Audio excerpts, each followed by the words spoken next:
Test, test, test. Receiving video. Okay, thank you.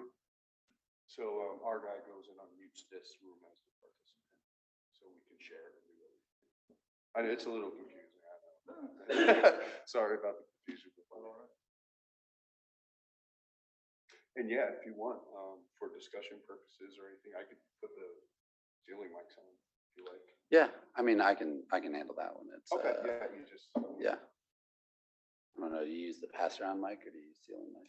We usually just call it out. Yeah. It was nice. We had like a retreat and we just used the ceiling mics and people, like, you didn't need to pass around the mic. It was kind of sweet. So, yeah. The two pieces up there. Yeah. Yeah. Good to go? Yeah. Good, thank you. Hi, everybody. Welcome back to GIM Grand Rounds. I'm delighted to introduce our next speaker, Dr. Paul Menard-Katcher, who's assistant professor in medicine in the Division of Gastroenterology. Dr. Menard-Katcher, Philadelphia native, went to college at Emory and did all of his subsequent training, residency, fellowship, medical school residency and fellowship at the University of Pennsylvania. He joined our faculty here in 2012. Dr. Menard-Katcher has an interest in esophageal diseases, hence the talk today, and has particular expertise in interpreting esophageal physiology studies. He's also the program director of the GI Fellowship here at the University of Colorado. Dr. Menard-Katcher is also married to the other Dr. Menard-Katcher, who's a gastroenterologist at the Children's Hospital. Anyway, we're just delighted to have you here and are looking forward to this talk. Yeah. Thanks for joining. No, thanks, Brandon. And it's nice seeing some familiar faces in the audience and I'm sure on Zoom also. In addition to training at the University of Pennsylvania, I also was born there. So when they talk about Penn lifers, that was me more than most. Got a little bit of Okay. echo.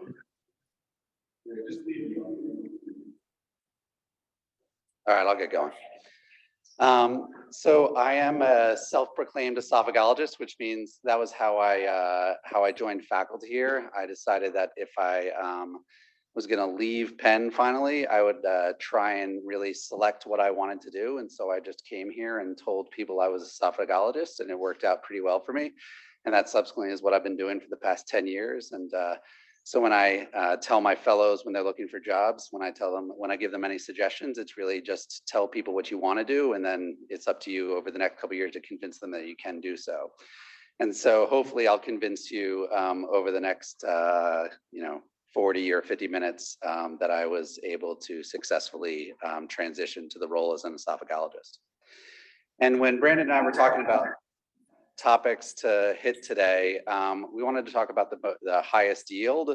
And for me, those are two that everyone who's in practice is going to see pretty frequently. And those are essentially reflux disease and eosinophilic esophagitis.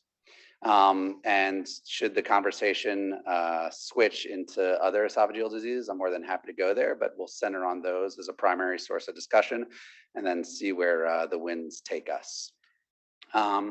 As a disclosure, I serve on the medical advisory board for a novel endoscopic company that creates a disposable transnasal endoscope. Happy to talk about that also. And I figured we'd start with a case, and I apologize. This is tongue in cheek. If the humor doesn't translate, I'm more than happy to take it out for subsequent times I give this talk. But I wanted to kind of use this as a way to shape my discussion about reflux disease. So you have a 40-year-old person with a ton of B symptoms who's got lymphadenopathy on axillary exam.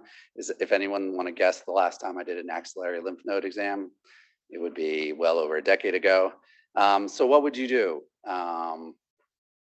Would anyone just do A? Just start some chemo, see how they do in 2 weeks, then maybe refer them to oncologists. Would anyone do that? All right, so no, so the other options are pretty reasonable.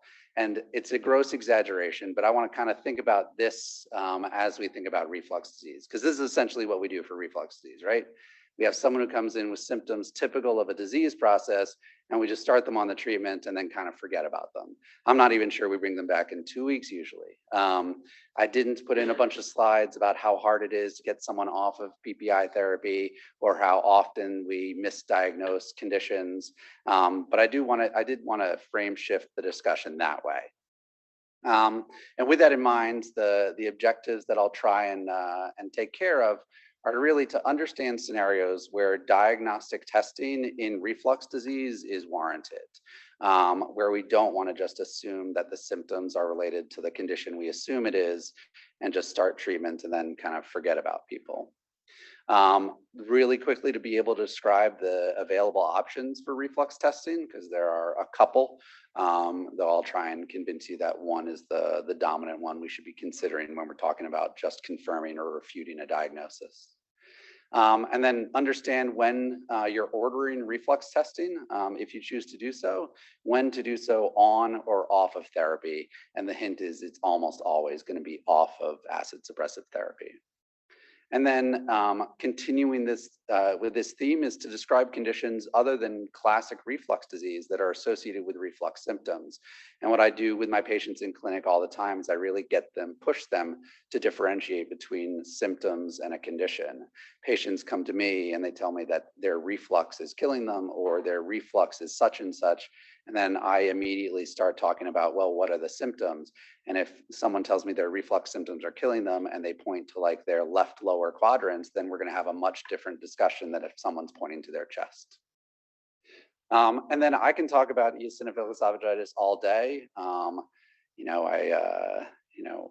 sure some of you, when you started practice, had never even heard of that condition. And now it's fairly ubiquitous. When every time I give a medical student lecture or a resident lecture on eosinophilic esophagitis, I invariably have like 2 to 3 new patients afterwards. So we'll identify patient features that merit an evaluation for eosinophilic esophagitis, and we'll compare available treatments. And then we'll hopefully have some discussion, because that's my more favored part of these type of talks, is getting into kind of the details that might be confusing or the topics that you see that merit discussion, rather than the sage on the stage thing, which gives me considerable anxiety. So now we'll move on to a more legitimate case. So this is a 40-year-old with some comorbidities, including obesity and tobacco use, who comes to discuss management of heartburn. And there I said heartburn, right? Because that's the symptom. Although frequently people, they will come telling me that they have reflux disease. But how many times have you seen reflux disease just in that incessant list of conditions that people have in their electronic medical record, and then we never question it? So this patient describes burning pain in the epigastric or retrosternal area, which is the classic description of heartburn. Notes occasional regurgitation, which is the other classic or esophageal symptom associated with reflux disease. Has tried over-the-counter antacids with intermittent benefit, and symptoms recur if he stops taking these over-the-counter antacids. And this is like a dream patient for me that I never see. Like I never see the PPI naive GERD. That just doesn't happen to me. It's always like fourth opinion, third, anti-reflux surgery disaster. So this would be great for me, but I'm assuming occasionally some of you might see a similar patient. So what would you do next? Your choices are to start Prilosec or omeprazole, taken before breakfast, which is appropriate timing of acid suppressive medications. Refer directly for diagnostic testing for reflux disease.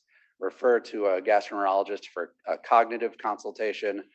That's my own bias to differentiate between procedural and cognitive consultations. My fellows get a little annoyed with my incessant disparaging of endoscopic education and our lack of cognitive education, but that's a completely different subject. Refer to GI for a procedural evaluation or start a tricyclic antidepressant.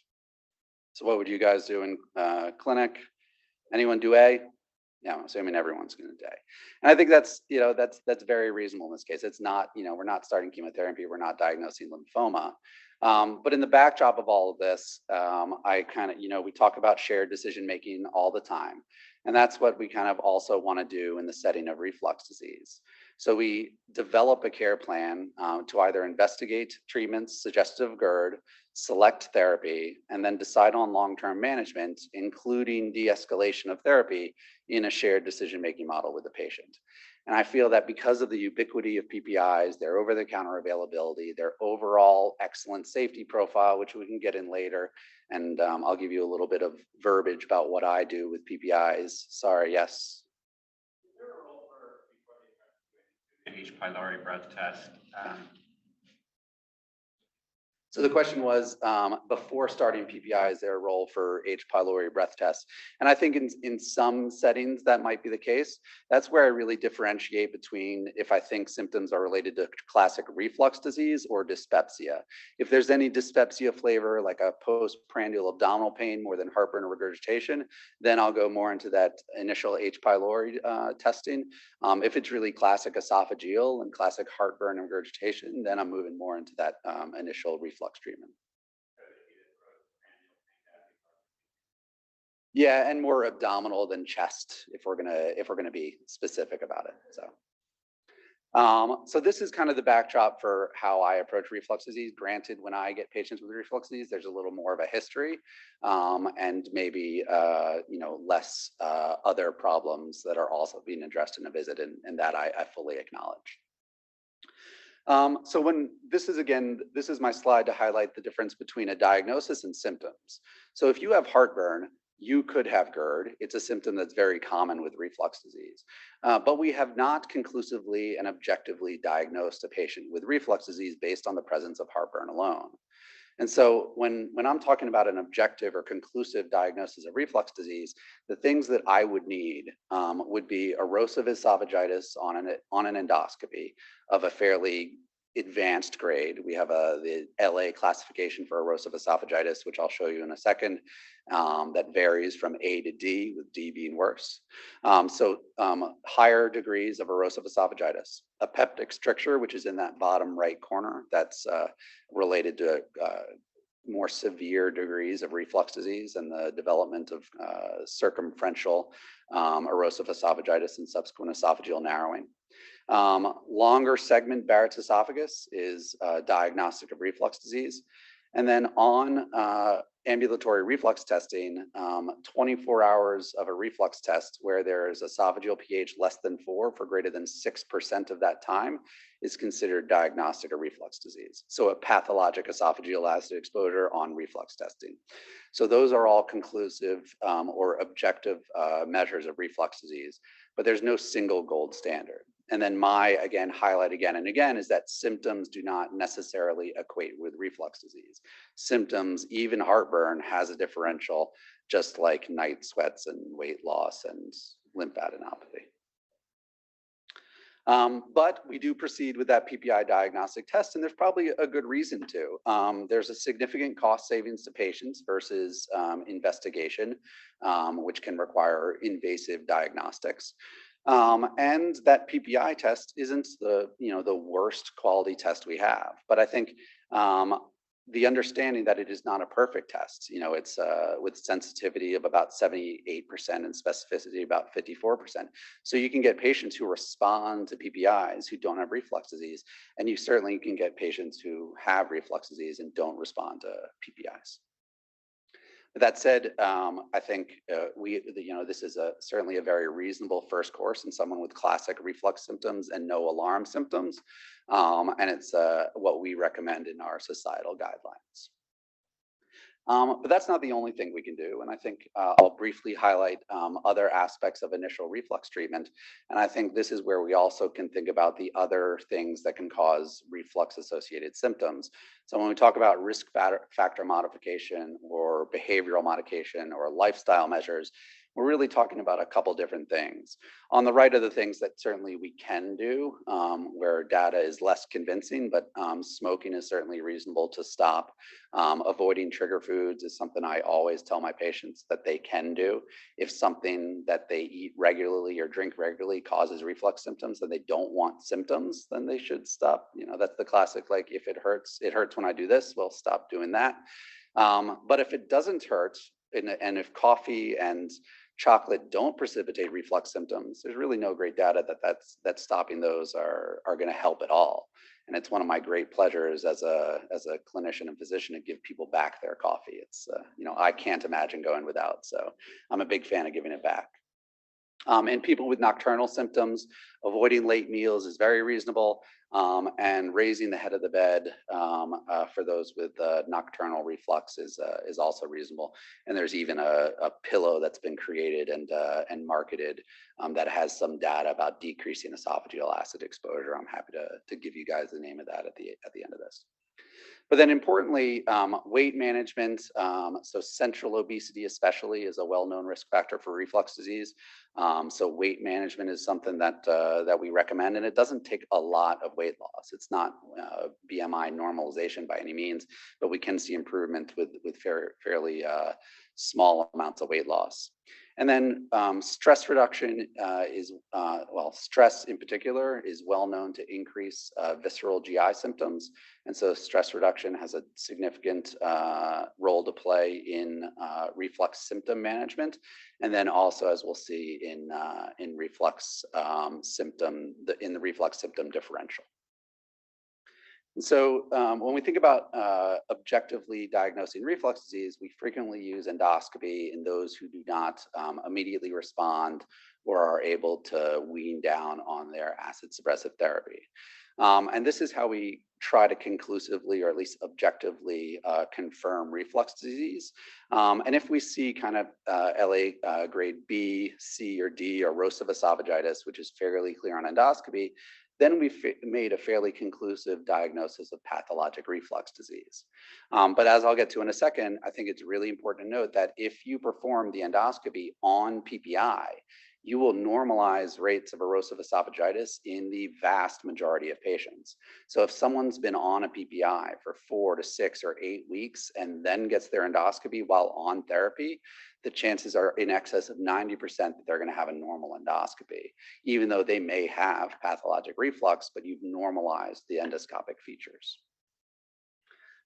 So this is our most recent practice updates on the personalized management of reflux disease. I don't expect anyone to be able to see this, so we'll go through kind of the part that I think is important for that initial diagnostic steps first. So again, this is what we've just gone over, a patient with typical reflux symptoms. And for me, typical reflux symptoms equates to esophageal. So that means heartburn and regurgitation, very rarely chest pain that is not described as burning, but really for typical symptoms, we think about heartburn and regurgitation. There, it's a trial of PPI, usually 4 to 8 weeks, and assessing disease response. And then next, you kind of differentiate between people who have partial or no symptom response, and then people who have sustained resolution of symptoms. And in patients with sustained resolution of symptoms, then it's our job in an ideal state, and I know this is, ideal state is not always what happens, but we try to wean the PPI or the medication to the lowest effective dose, even if that means intermittent therapy. So that can mean over-the-counter dose, that can mean every other day, that can mean only when needed. And if at the lowest effective dose, you can convert to on-demand therapy, or you can try and wean the PPI. And that's essentially how you approach patients who have had sustained significant resolution of symptoms on acid suppressive therapy. Now, in patients who have no response or partial response, there's a little bit of controversy or a little bit of disagreement here. In this particular expert review, the decision was made to recommend assessing compliance and increasing the dose to twice a day. Though there's a large portion of the GI community that feels that single dose PPI daily should be sufficient to control symptoms in the vast majority of reflux patients. That said, following that same trend, you can assess disease response. And if sustained resolution, you can try and then subsequently decrease to the lowest effective dose. However, if there's partial or no response to symptoms, that's when we consider ambulatory reflux testing. Yes, question? For H2 blockers anymore? Yeah, So the question was, is there a role for H2 blockers? And I think that question really happens right about here. And my bias, and would be suggested if you look at what PPIs do for esophageal acid exposure, if you're on twice a day PPI, there's essentially no role for further suppression of gastric acid production. So if you look at multi-day studies of esophageal pH in patients on twice a day PPI, there's virtually no acid exposure to the esophagus. So increasing acid exposure, even with a different means, doesn't really aid. It's just essentially doing more of the same. The caveat is that if I have someone on once a day PPI and they just have occasional nocturnal symptoms, that's when I'll occasionally recommend an H2 blocker at night. But really or someone wants to wean their PPI and they use an H2 receptor antagonist intermittently, I think that's very reasonable also. Brandon. Timing of the second dose of the PPI, Yeah. pre-dinner, pre-bed. Yeah. So in general, it's as much as we can, it's before meals. And the whole idea here is you want to suppress as many acid pumps as you can, and and they're active when they're apical, and that's when they can get suppressed. And so you want the greatest concentration of drug in that maximal time of acid production, which is right around that pre-meal portion.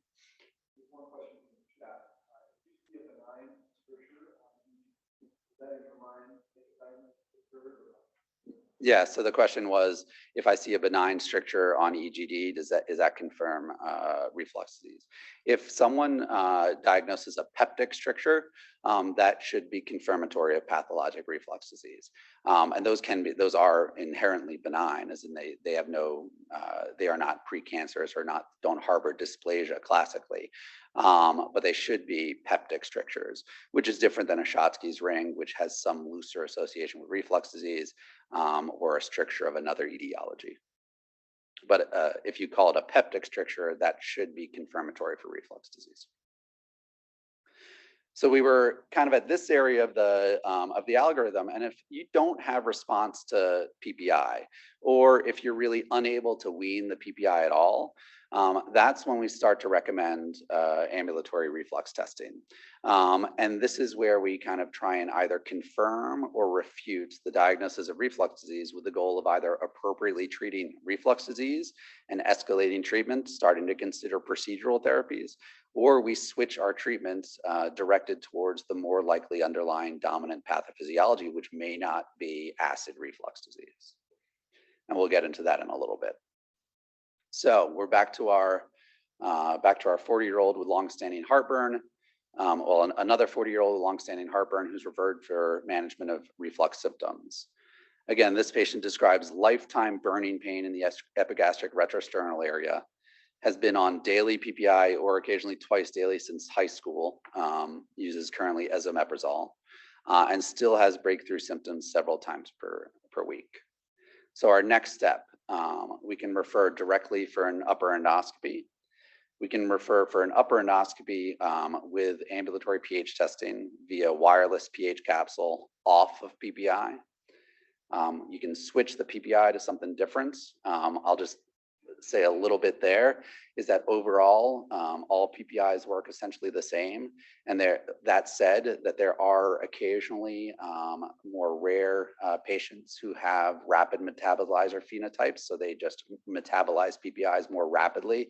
And in those cases, it might be reasonable to switch. You can try that. Usually I switch from something like omeprazole or pantoprazole to esomeprazole, which is less rapidly metabolized by those who are either rapid or ultra rapid metabolizers.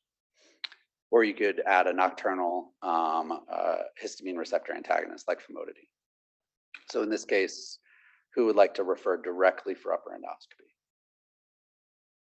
Yeah, I don't think that's reasonable, and we do that all the time, right? That's reflux symptoms that don't respond to PPI. That's a pretty easy trigger for endoscopy. But I think the goal of this would be to consider that second option also. So, and it requires a little more nuance, because you're going to have to say, first, stop this therapy that isn't working, because I know that if I just send you for that endoscopy, on therapy, in all likelihood, that endoscopy is going to be normal. It still would serve as a way of excluding complications of reflux disease, for example, like Barrett's esophagus, a stricture if there were alarm symptoms. But really, the biggest bang for your buck is going to be to take someone off of acid suppressive therapy and then ask the proceduralist to consider reflux testing at the time of the diagnostic upper endoscopy. So that's that B answer. Switching PPIs, can occasionally be an option. And then we discussed the H2 receptor antagonist. So when we think about our kind of expert review and practical updates, really the message is that if heartburn, regurgitation, and rarely non-cardiac chest pain don't adequately respond to a PPI trial, or when alarm symptoms exist, and alarm symptoms I consider dysphagia, weight loss, vomiting, new symptoms in someone who's over 50, that clinicians should investigate with endoscopy. And then in the absence of erosive esophagitis that would confirm reflux disease, or longer segment Barrett's esophagus that would confirm reflux disease, that a prolonged wireless pH test be considered off of medication to confirm and then phenotype reflux disease or to rule out reflux disease. And I know that was a lot, so yes. How much time do you want them off of the PPI before they get their test? Yeah, so really, as the question was, how long do you want someone off of PPI to get a ambulatory reflux testing?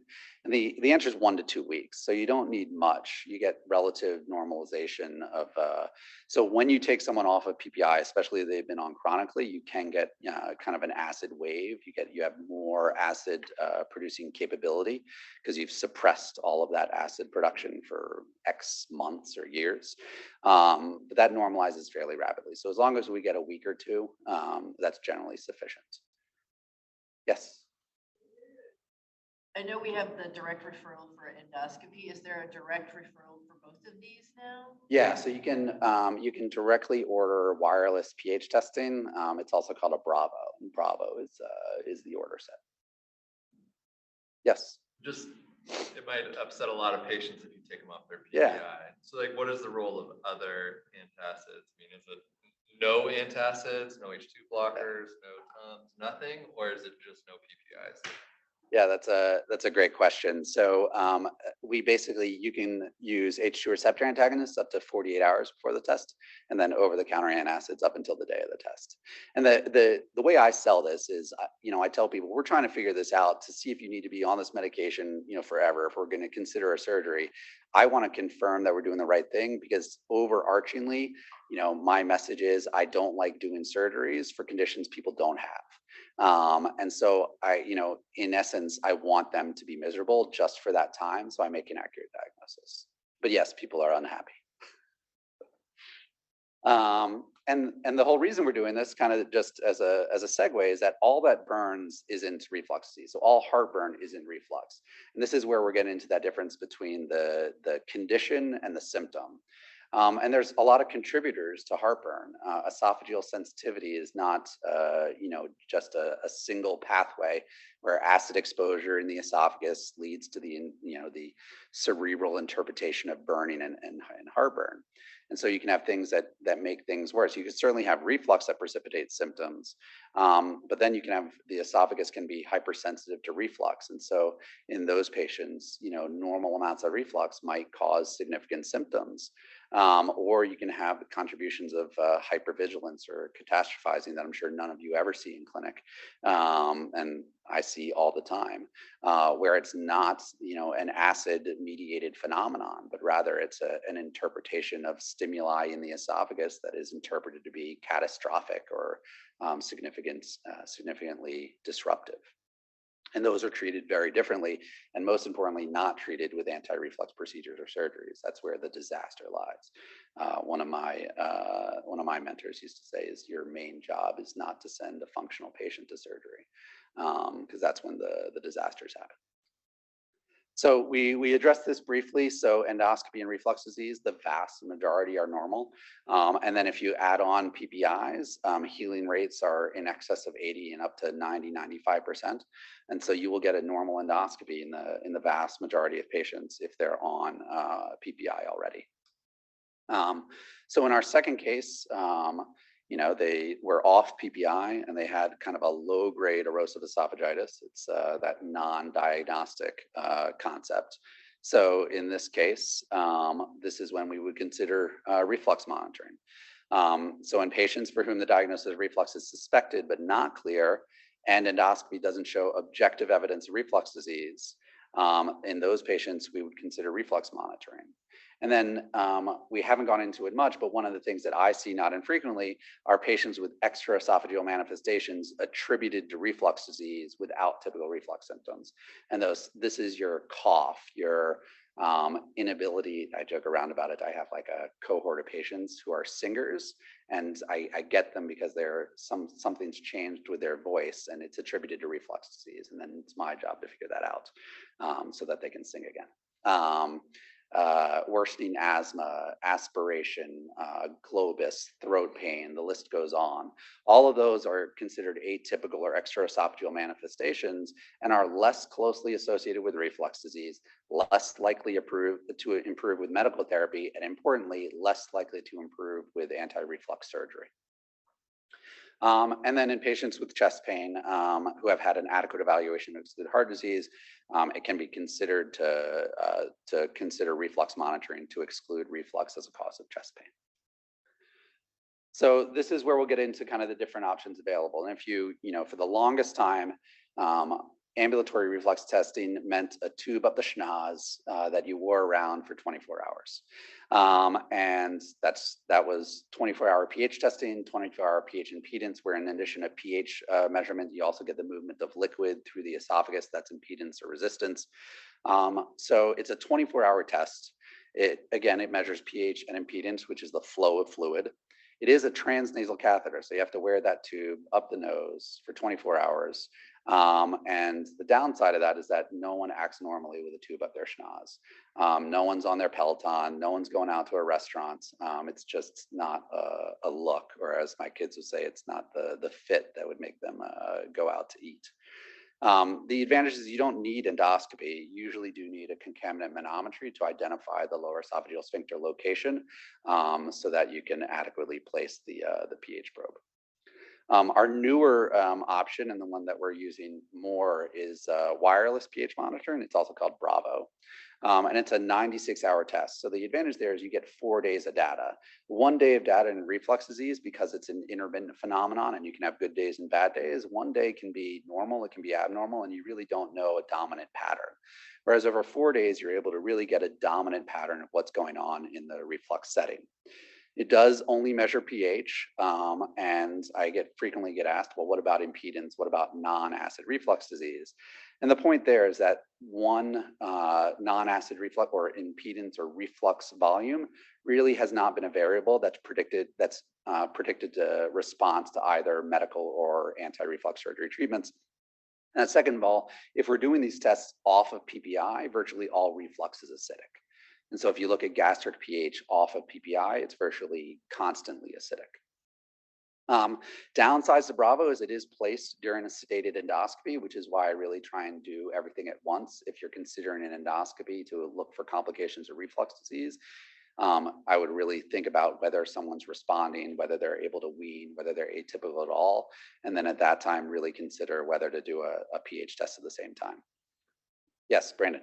So if we were to order, so if we had this patient where we thought, maybe it's reflux, we don't exactly seem to have reflux clinically, can I order an EGD and the Bravo? Yeah. Do you see typical acid evidence? We don't replace the Bravo. Yeah, correct. So the question was, if I see objective findings of reflux disease, no, I don't need to place the reflux. At that point, if I see Barrett's, to the neck, if I see a nasty peptic stricture, I don't need to confirm reflux disease. So yeah, at that point, I would just not do that. I will admit we do, one of my roles here is going to be to figure out how we can better really make this a decision that you can do at the time of endoscopy and not, right now they're all scheduled for an endoscopy and the reflux test because we have a finite number of recorders. So with the Bravo, you go home with a wireless pH probe and it sends the data directly to a recorder that the patient wears. Unfortunately, it's not to your cell phone yet. I imagine that'll eventually come, but right now we're limited by the number of recorders that we have. In an ideal state, you'd be able to say endoscopy to evaluate for complications of reflux disease, and if no objective findings of reflux disease, consider placement of Bravo. But that's going to be more of a scheduling challenge. And then I mentioned no transnasal catheter. So this is what these look like. Our gentleman on the left is the happiest patient I've ever seen with a transnasal catheter, and he doesn't look that happy. So again, that's going all the way down to the bottom of the esophagus, and it measures both pH and impedance. And then on the right is after we've placed a pH probe that we attach to the distal esophagus. Again, it's the size of about the size, a little larger than a pencil eraser. It falls off after 4 to 5 days. We do not need to retrieve the capsule. That is not needed. I do not want it back. I do not want patients to grab it, please. It's not what I'm interested in. And then the question of on therapy or off, hopefully we've pretty much answered this question. Essentially, if there are symptoms suggestive of reflux disease and there are no, just like we talked about with Brandon here, there are no objective findings of reflux disease, or if they have atypical symptoms, then we're doing ambulatory reflux testing off of PPI. The only time that we really do studies on PPI is if patients already have their reflux confirmed objectively and we're monitoring response to treatment. This happens in cases where someone has Barrett's esophagus, is undergoing treatment for Barrett's esophagus, and they can't control erosive esophagitis. So at times they'll do a pH test to confirm that they're adequately acid suppressed. Again, 90 to 95% of patients on PPI therapy will be adequately acid suppressed. And then what do I look for when I'm interpreting reflux testing? So essentially, all of the money is in the acid. That just means that all of the data that we have, all of the predictive modeling, predictive response to treatment, response to anti-reflux surgery is based on acid exposure time. And that's the one that consistently predicts response. And so everyone has some degree of reflux, hopefully, well, I mean, I know this, and hopefully you've seen this in yourself. We all have episodes where we'll have some reflux. So if you have over a 24-hour period esophageal pH for less than 4% of that time, that's considered within normal limits. And then greater than 6% is considered pathologic. In that 4 to 6%, that's considered a borderline kind of area or gray area. And then we're also, patients have a button they can press when they have heartburn, and then we're really able to assess for symptom correlation. And so there we're looking at 2 indices, the symptom index, where essentially are greater than 50% of symptom episodes related to reflux episodes. And that's considered positive. And then we have a symptom association probability, which is essentially a Fisher's exact test on the probability that the reflux and symptom are associated, and greater than 95% by convention is considered positive. So that's everything I look at on the reflux test, and then I provide a report that says pathologic esophageal acid exposure, yes, no, and then symptom association, yes, no. So our case here, they undergo a wireless pH capsule placement during endoscopy, and this is what I get on my screen when I interpret it. And so this is the pH of 4 line, and then every time it goes below that, that's considered a reflux event. And then you total up this time in red and see what the total pathologic esophageal acid exposure time is. And in this case, the esophageal acid exposure time was 15.9%, remembering that greater than 6% is pathologic. And then symptom indices were positive for an association between reflux events and symptoms, most specifically for heartburn and belching. So what are our next options for this gentleman? Referral for anti-reflux surgery, add on an H2 receptor antagonist. I think we've addressed that one. Or continue current therapy, breakthrough a few times a week isn't bad. Anyone? So this is really where you do that shared decision making. I mean, if I'm choosing at close to 50, I might not want to undergo a surgery, and I might just think that, if I'm occasionally going to have symptoms when I make the mistake of eating way too much X, that happens frequently, then that might be reasonable. The chances of something bad happening because of intermittent dietary indiscretion and symptom worsening is very unlikely. But if someone has troublesome symptoms, then this would be a case where anti-reflux surgery would not be an unreasonable option. And I thought I'd add really quickly kind of what I say about long-term PPI use. We've all seen kind of the association studies and the relationships between chronic PPI use and a number of different conditions. Everyone hopefully has this now, but essentially what I say is that they're the most effective medical treatment. Studies have identified an association between long-term PPI use and numerous adverse conditions. The studies have flaws, are not considered definitive, and don't establish a cause and effect relationship.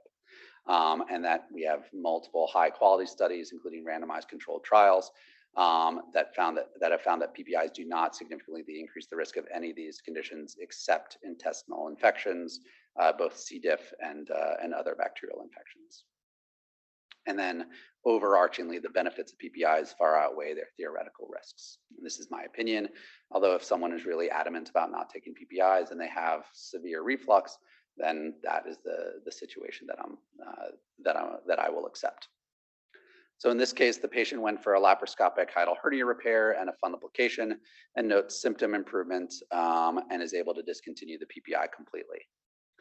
And so I thought I'd briefly touch on the risk of returning to PPI after anti-reflux surgery, because it's not insignificant. If you look at anti-reflux surgery, greater than 50% of patients are back on long-term PPI 10 to 15 years after surgery. In this particular study, it was 30% after 5 years. And so I do counsel patients before sending them to anti-reflux surgery that they may eventually be back on their medical therapy. And then a brief word, overall, these are pretty safe surgeries. You've got an extraordinarily low 30-day mortality. You do have not insignificant possibility of some morbidity. Basically, dysphagia and gas bloat symptoms are common, and failure of the anti-reflux surgery is around the order of 10 to 15%, which means that they require early resumption of anti-reflux medical treatment. And then the ones we have available briefly. So on the left is your classic Nissen fundoplication. On your right is magnetic sphincter augmentation, where you put a ring of magnetic beads around the lower esophageal sphincter. It's called links or magnetic sphincter augmentation. And those basically augment the pressure at the lower esophageal sphincter to prevent reflux. And then the newer procedure is a transoral incisionless fundoplication, where essentially endoscopically you placate the fundus of the stomach around the lower esophageal sphincter to create an augmented lower esophageal sphincter barrier. So that's all I'll mention about anti-reflux surgery. And then just to finish up about reflux disease, and I'm taking a little longer than anticipated, I just want to highlight really quick that in our guidelines, this is kind of what we've gone over already, but I did want to really briefly, Brandon mentioned this concept of when to screen for Barrett's esophagus. And this is a whole area of disagreement and controversy. Currently, our societies, all of them recommend considering Barrett's esophagus screening in high-risk populations. The problem is, if you look at the risk factors for Barrett's esophagus, you get into huge proportions of patients really quickly. And so in the most recent ACG recommendations, they suggested screening for Barrett's esophagus in patients with chronic reflux symptoms, and then 3 or more additional risk factors for Barrett's esophagus, being male sex, greater than 50 years, white race, smoking, obesity, or a family history of reflux disease. I can tell you that in a lot of esophageal specialist conversations, this reflux symptoms requirement for screening is felt to be likely to go away. Because if you look at studies in people with absent of reflux symptoms, Barrett's esophagus has a a significant prevalence. And so when they've done, for example, tandem colonoscopy endoscopy studies in patients with and without reflux symptoms, there's still a very significant proportion of patients who have other risk factors who develop Barrett's esophagus. And I won't get into this because it's another conversation entirely, but the challenge here and the reason for this focus on Barrett's esophagus screening is that if you look at all esophageal cancers, which is an incredibly mortal cancer, if you look at everyone diagnosed with esophageal cancer, less than 10% have known pre-existing Barrett's esophagus.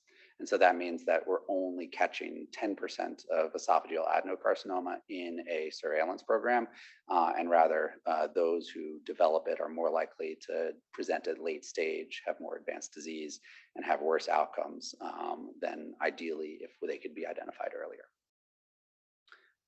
And again, the highlight, it's a conditional recommendation with very low quality of evidence.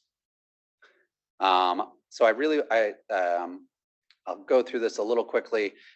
So this is kind of highlighting the other conditions that can cause reflux symptoms. So this is someone with 10 years of heartburn, famotidine BID, tried PPI, didn't note any improvement, prior EGD without any objective evidence of reflux disease. So you can either cajole them into PPI use, which probably isn't a great way to establish a therapeutic partnership. You can do your ambulatory reflux testing. You can refer directly for surgery, or you can start an antidepressant. Hopefully, we've agreed that ambulatory reflux testing is reasonable here. Endoscopy is normal. And then if you look at the wireless pH capsule, it very rarely dips below a pH of 4, suggesting normal esophageal acid exposure of less than 1% for the study duration, and no relationship between reflux events and symptoms. So what would you do now? Anti-reflux surgery, esophageal manometry, psychologist, tricyclic antidepressants. The concept here is that, again, all that's heartburn isn't reflux disease. And so there's a significant proportion of patients with classic reflux symptoms who have a functional GI disease. In the Rome diagnostic classification, these are considered functional heartburn or reflux hypersensitivity. And these are essentially have very little relationship to pathologic esophageal acid exposure, so treating with PPIs has of limited benefit. And essentially there's typical heartburn symptoms, normal pH testing and endoscopy, and usually a negative correlation between symptoms and reflux events. And this is where we use treatments that are more classically associated with functional diseases, including things like pharmacotherapy with tricyclic antidepressants or SSRIs, alternative medications, and then psychological interventions, including hypnotherapy, but also cognitive-based cognitive behavioral therapy. And this is where I have patients see our GI psychologist in clinic to talk about kind of symptom burden and ways to mitigate that. All right, I'm gonna try to get through a little bit of our eosinophilic esophagitis and try and leave some minutes for discussion.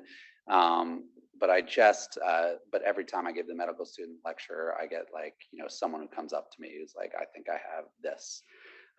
So a 25-year-old medical student, long history of food getting stuck, mostly meats and breads, also notes asthma. So what would you do next? I am significantly curious about this. So I guess my point here would, yes. Okay, esophagram? Oh, sorry, B, sorry, yes.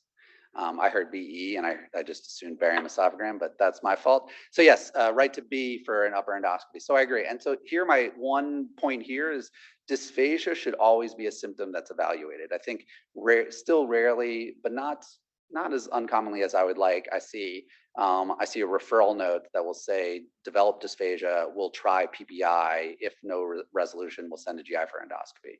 And dysphagia itself is certainly in older patients, but even in the young is a symptom that should be evaluated prior to treatment. And so upper endoscopy is really reasonable, and the virtually certain diagnosis is eosinophilic esophagitis. It's now the most common cause of food impactions in the United States, and a dominant cause of dysphagia. I think of it as a chronic antigen-mediated esophageal disease. And for diagnosis, you need symptoms of esophageal dysfunction, and eosinophilic infiltrate, and then absence of other causes of eosinophilia.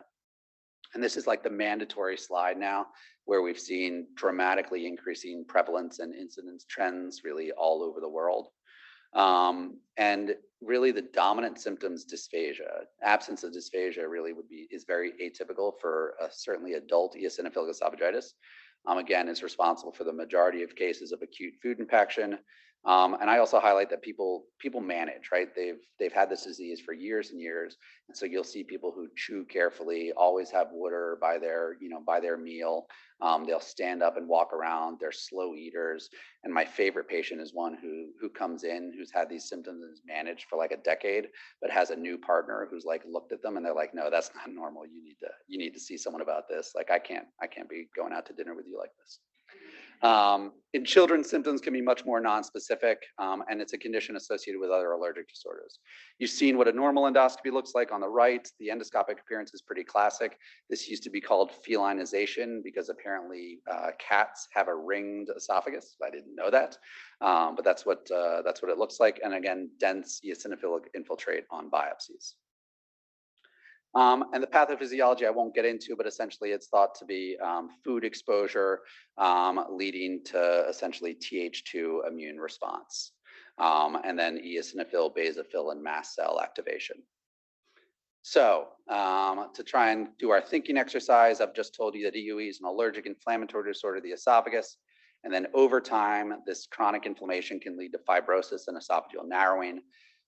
As such, which of the following would be expected to improve dysphagia symptoms? It's always E, right? So, yeah, that's the test. Thank you, test takers. But yeah, all of these you would expect to improve symptoms. And the point here is that I can improve someone's dysphagia symptoms with a dilation that essentially normalizes esophageal diameter, but I've done nothing for the inflammation at that point. That's my glorified plumber's fix. I'm essentially a glorified tube widener. And so really then it's kind of what do you do for the inflammatory burden thereafter? So I group treatment into the 3 Ds when I talk to fellows, so drugs, diet, and dilation. Dilation is a fairly simple process. A normal esophageal diameter is on the order of 20 millimeters. This biopsy forceps is about 7 millimeters in opening diameter. So I've got a fairly narrow esophagus, and essentially you dilate and then you manually increase the size of the esophageal diameter. That's a mucosal tear. That is, what the expected appearance post-dilation is. I do some anticipatory guidance and tell my patients they're going to have some chest pain after this procedure. That's normal. I just tell them not to go out for margaritas and tortilla chips afterwards, because you can imagine that's an uncomfortable event. And then our medical therapies, so we have a couple different options. So proton pump inhibitors are used in eosinophilic esophagitis. If you look at the history of treatment, they used to be used to try and exclude reflux disease. That's gone away. Currently, they're one of the options for first-line treatment because they decrease various eosinophil chemokines by an unknown anti-inflammatory mechanism. The downside, though, is that there's about a 40 to 50% response rate. So it's about a coin flip if patients respond. And then we use swallowed topical steroids, just like you would use topical steroids for asthma or for eczema or for other allergic diseases. Usually we have patients swallow inhalers. We don't have them swallow the inhaler. You just depress the medication onto the tongue and swallow it. This decreases esophageal eosinophilia and symptoms. And now we're in the biologic era for eosinophilic esophagitis. Also, we got jealous of Crohn's disease and all their treatments. So there's a new FDA-approved biologic for the treatment of eosinophilic esophagitis. It's dupilumab, which blocks IL-4 and IL-13, and is approved for use for eosinophilic esophagitis. Amusingly, the extraordinarily expensive biologic is approved for use in eosinophilic esophagitis, and the topical steroids and PPIs are not. So those are used off-label as first-line therapies. And so when you look at proton pump inhibition, you get about a 42% when you look at pooled studies, histologic response, 65 to 70% for topical corticosteroids. And if you look at dupilumab, you have fairly significant decreases in both symptoms and esophageal eosinophilia, but overall pretty similar response rates on the order of 70%. Granted, their studies were done in patients who didn't respond to other treatments, so maybe a more difficult to treat patient population. So in our case, the biopsies revealed greater than 100 eosinophils per high-powered field, greater than 15 is considered diagnostic. So they've heard that you can just avoid the foods that are precipitating the inflammation. So what would you recommend? Options being referring to an allergist for food allergy testing, eliminating meat and breads as those cause the most symptoms. That's like my favorite answer, like patient suggestion. They're like, what if I just don't eat bread? And I was like, well, it's not the bread that's doing it. It's the bread that's dense and just gets stuck. Like, it's all right. Eliminate dairy only or eliminate dairy, wheat, eggs, soy, tree nuts, and seafood. Any ideas? I think my point here is that allergy testing is dominantly an IgE-mediated allergy test. And so does not correlate very well with trigger foods in eosinophilic esophagitis and is plagued by both false negatives and false positives. And so we use mostly empirical elimination diets. Interestingly, they've looked at elemental diets, which is basically drinking a completely amino acid-based formula, and that works to control inflammation in eosinophilic esophagitis. But when they've looked at it in adults, adherence rates were less than 30%, and in those who did adhere to treatment, they lost weight, suggesting that that people don't like to eat disgusting shakes as their entire calorie source. Yes. Absorption do you get of steroids? How much systemic absorption? With steroids? So, so with both Flovent and budesonide, you know, those are both subject to first pass metabolism, so you don't get a lot. I don't know how much. We don't have recommendations in adults for checking, for example, for checking serum cortisols or doing stim tests, but in children they do. And there is some concern about vertical growth restriction with chronic topical steroids in children. In adults, we don't have that same concern. And we base it essentially on the asthma literature.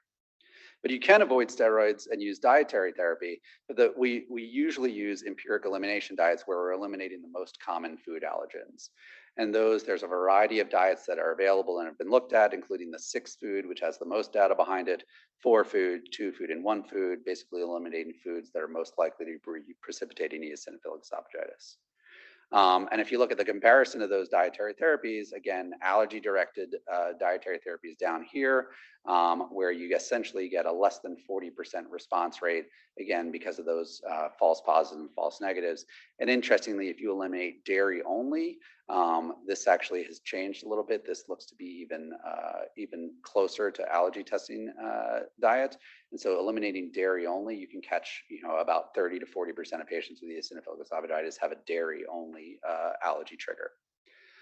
So what I usually do is essentially step up from 2 to 4 to 6 foods, where I'll try 2 foods initially, avoiding dairy and wheat. And then if that's successful, we're done. Or I'll reintroduce one of the 2 foods to see if that's a trigger food. Unfortunately, the only way to figure out if something's a trigger food or not is to repeat an endoscopy with biopsies, because we don't have non-invasive ways to follow the eosinophilic infiltrate. And then I'll just briefly talk about maintenance therapy. So EOE is a chronic disease. If you look at symptoms and esophageal eosinophilia, they persist without treatment. If you look at untreated cohorts or placebo arms of clinical trials, it's a chronic disease. Children don't grow out of EOE. I tell my patients that kids with EOE become adults with EOE. And there's near universal recurrence if the treatment is stopped. So for this reason, we do recommend chronic maintenance therapy, be it with PPIs, be it with topical steroids or dietary therapy. That said, I do emphasize that EOE, there's no precancerous potential that we know of, no relationship with Barrett's esophagus, with anything. You're really just trying to prevent the long-term complication, which is esophageal narrowing and fibrostenosis. And so that's really what you're trying to prevent. And we think of it as kind of a continuum from inflammation to fibrosis, where early on in the disease course, you have an inflammation dominant pattern. And then with chronic inflammation, you develop fibrosis and then stenosis. So in summary, Going back to reflux, I like to think of reflux in terms of symptoms that has a differential in its own. And so you can confirm pathologic reflux either with an endoscopy with objective features, or you can confirm it with ambulatory pH monitoring, or importantly, you can refute reflux disease as an underlying cause of symptoms with ambulatory pH testing. In patients who are unable to unable to withdraw from medical therapy or have atypical symptoms, those essentially who are less likely to have GERD, consider objective testing. Anti-reflux procedures are an option for pathologic GERD. And then importantly, functional disorders can mimic reflux disease and are treated very differently, and most importantly, not with surgery. And then we just went over eosinophilic esophagitis as a chronic allergic inflammatory disease of the esophagus with multiple available treatments. So with that, I have nowhere to go. So I don't mind if there's some conversation that is stimulated here. I like, as someone who does not like quiet rooms, I provide potential topics of discussion or questions afterwards. So happy to handle anything that was in the chat or locally. Thanks.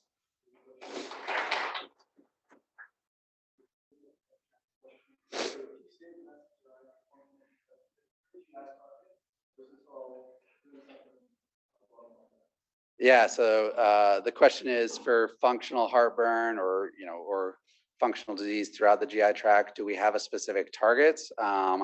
Yeah, I don't think so. Essentially, we're, the way I describe it to patients is that we're targeting signaling.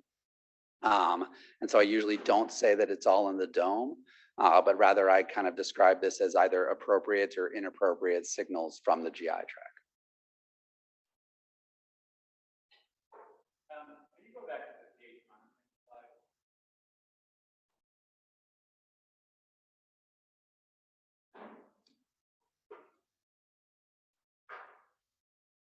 No?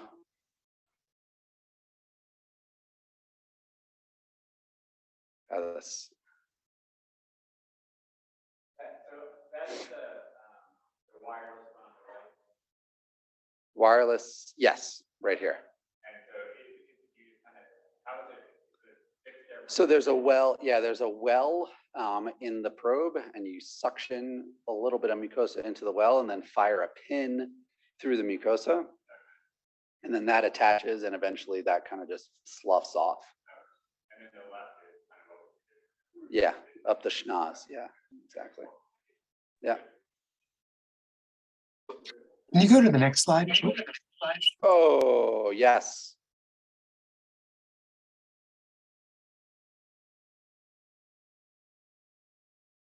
I didn't know anyone was still there. My apologies. This one? Yeah, that's exactly right.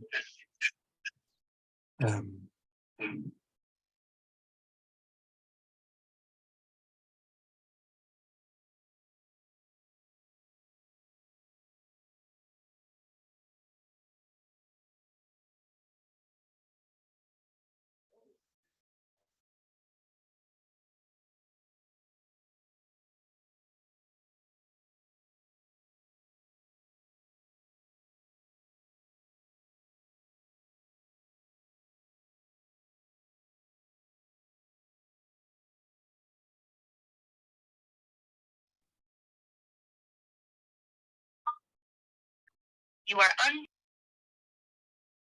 I'm sorry, did I drop out there? No, I'm sorry. What was that?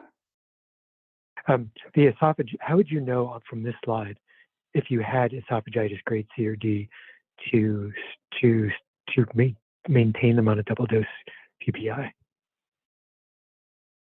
I guess this slide was a little. Oh yeah, so this is if you're going to test, if you get to here, you've confirmed essentially pathologic reflux disease, and there's really no need to do ambulatory reflux testing unless you have a different clinical question to answer. And so this is, for example, in someone who isn't responding to double dose PPI, or it has atypical symptoms that we're looking to look for a symptom reflux association. But once you've confirmed pathologic reflux disease, There's the reasons to do ambulatory reflux monitoring are few and far between. So once you have LA class CD or long segment Barrett's, you can essentially, that is someone who has pathologic reflux disease and is very unlikely to ever be able to come off PPI. So if you look at someone with LA class C or D erosive esophagitis, you'll heal the vast majority with PPI, but the vast majority will, you essentially will not be able to come off of PPI without recurrence of symptoms and endoscopic findings. Got it. Thank you. Appreciate it. Yeah, no That's worries. very And we useful. didn't even get into the hiatal hernia component, which is also, something, one of the things people put into the variables when they consider to screen for Barrett's esophagus or for severity of reflux disease. And so, does it? Does it what? Does the hiatal hernia? How does the hiatal hernia play into your screening for Barrett's? So there's some that suggest that hiatal hernia should be one of those risk factors for the development of Barrett's esophagus. And then so, depending on the societal recommendations, some say 2 risk factors, some say 3. But if you add hiatal hernia, again, when you're already got, male sex, white race, you're talking about an enormous patient population to consider screening with a very expensive screening test.